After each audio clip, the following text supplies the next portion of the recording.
आम्ही शेती करत होतो, पाटानं पाणी सोडत होतो. मग आम्हाला हळूहळू माहिती मिळाली, मीटिंगमध्ये आम्ही जात होतो. त्यानंतर मीटिंगमध्ये गेल्यानंतर आम्हाला माहिती पडलं की बाबा अटल भूजल योजनेविषयी आम्हाला माहिती पडलं. त्यानंतर आम्ही प्रकरण केलं, आम्हाला ड्रीप मंजूर झालं, ठिबक सिंचन. त्यामुळे आम्ही मग ठिबक सिंचन हाताळलं.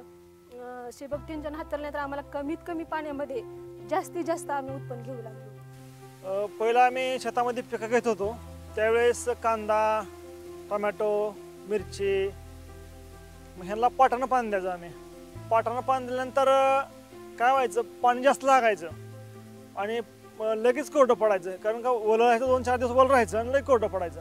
मग त्या पाण्यामुळं जास्त पाणी लागल्यामुळं पाणी कमी पडायचं आम्हाला. मग पुन्हा आपले ड्रीप जे आपण केले, त्याला भूजल योजनेतून आपल्याला ते ऑनलाईन आपण अर्ज केले आणि ते अर्ज केल्यानंतर आम्हाला ते ड्रीप मंजूर झाली. म्हणजे ते ड्रीप केले आणि त्यामुळे आम्हाला असा फायदा झाला की पाणी पण कमी लागायला लागलं आणि पीक चांगलं यायला लागलं.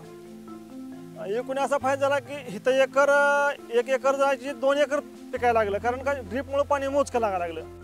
आणि जिथं आमचं एक एकर क्षेत्र जिथं भिजत होतं, तिथं आता आमचं 2 एकर क्षेत्र भिजते.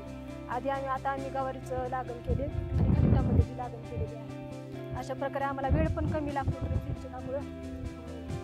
म्हणजे आता पहिलं कसं आम्ही पाटानं पाणी द्यायचो, त्यावेळेस आम्हाला असं जास्त वेळ लागायचा भिजवायला. आता आम्हाला नुसतं बाल फिरवलं की समजा पाणी लागतं. त्यामुळे आम्हाला ठिबक सिंचनाचा जास्तीत जास्त फायदा. आम्ही गेल्या 1.5 वर्षापूर्वी पेरूची बाग लावली. आम्ही त्याला आधी पाटाने पाणी द्यायचो. नंतर आम्हाला ग्रामपंचायतीतून अटल भूजल योजनेबद्दल माहिती कळाली. आम्ही कृषी खात्यात ड्रीपच्या संदर्भात अर्ज दिला. तो अर्ज आमचा मंजूर झाला. त्यानंतर आम्ही ड्रीप हाताळली.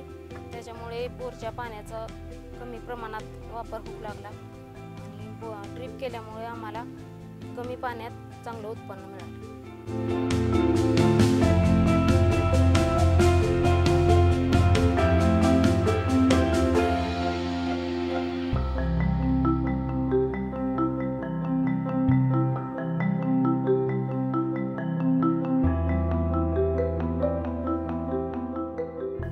आमच्याकडे सध्या 5 एकर शेतजमीन आहे. आमच्या भागात सध्या सतत गेल्या 4-5 वर्षापूर्वी दुष्काळातच आमचं गाव आहे. पावसाचं प्रमाण कमी असल्यामुळे आमच्या गावातील पिकाची कोणत्याही शाश्वती देता येत नाही. त्या अटल भूजल योजनेतून कृषी विभागाच्या माध्यमातून ड्रीप सबसिडीमधून मिळते असे समजले. त्यामुळे आम्ही फॉर्म भरला असता आम्हाला ड्रीप मंजूर झाली.